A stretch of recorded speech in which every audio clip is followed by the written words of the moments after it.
Hey everyone, welcome.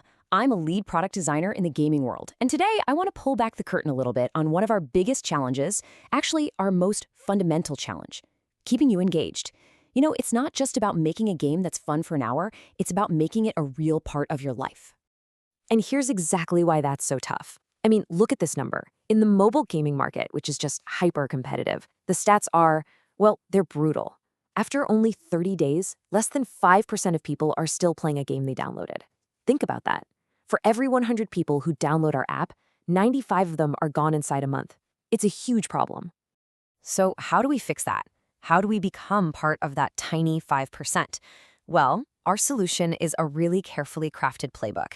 It's this blend of psychology, design, and strategy. You could almost think of it as a deliberate architecture of engagement that we build not just to get you in the door, but to make you really want to stick around. So today, I'm going to walk you through our 4-part playbook for building that long-term retention.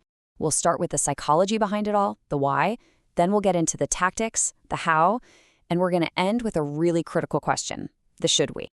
So where do we even begin with something like this? Well, it all starts not with the game, not with the graphics or the story, but with understanding the universal drivers of the human mind. See, long-term retention, it's not about flash. It's about fulfilling these really deep-seated psychological needs that we all have. And that brings us to this foundational idea, self-determination theory, or SDT. For us as designers, this theory is basically gold. It gives us this incredible framework for creating genuine, lasting engagement because it focuses on intrinsic motivation.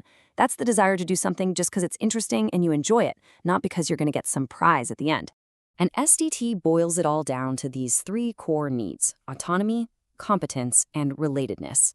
You should think of these as our primary design targets. Literally every feature we build, every single quest we write is aimed at satisfying at least one of these needs.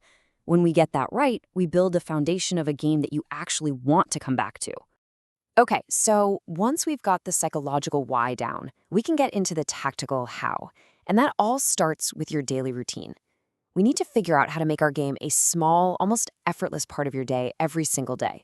And we do this by engineering a really simple habit loop. And by the way, this isn't some secret gaming trick. Your social media apps, your fitness apps, they use the exact same model. There's a trigger, right? A push notification. That prompts an action. You open the app. And that action leads to a reward, maybe some in-game currency, which reinforces the whole loop. We designed this to be as frictionless as possible, making that first login of the day feel totally automatic. And it works so well because it taps into this mentality we call the "now that I'm already here, I might as well" feeling. You just came for the free reward, right? But hey, the app's open now. Maybe you'll just check your messages or play one quick round. That initial login, that's just the hook.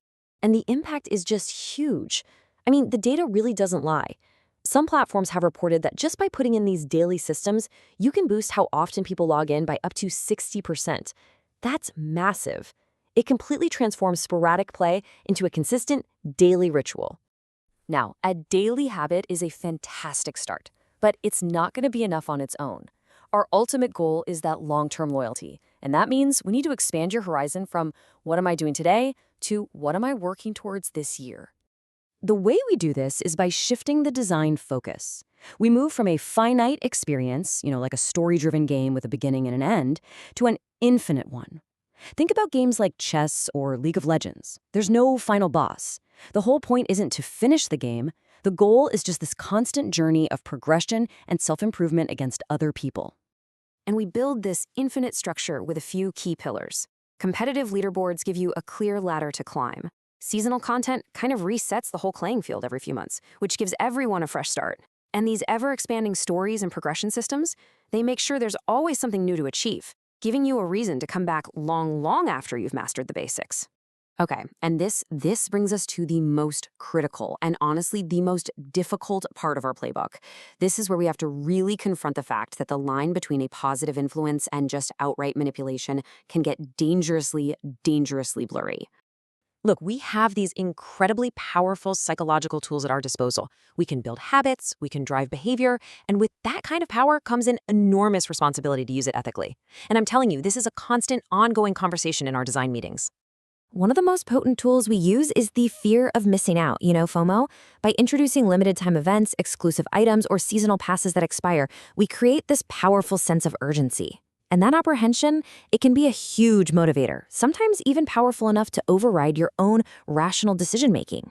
This right here is where we see that dangerous shift. The exact same tools that we use for positive engagement can be sharpened into what a lot of researchers and players are now calling dark patterns. When a system is designed not just to engage, but to actively exploit your cognitive biases for profit, well, that's when it crosses a line.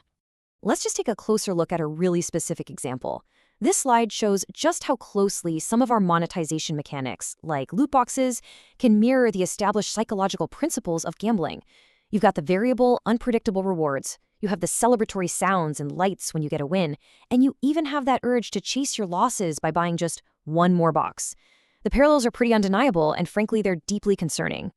And all of this leads us to the final, really provocative question that we as an industry have to be constantly asking ourselves.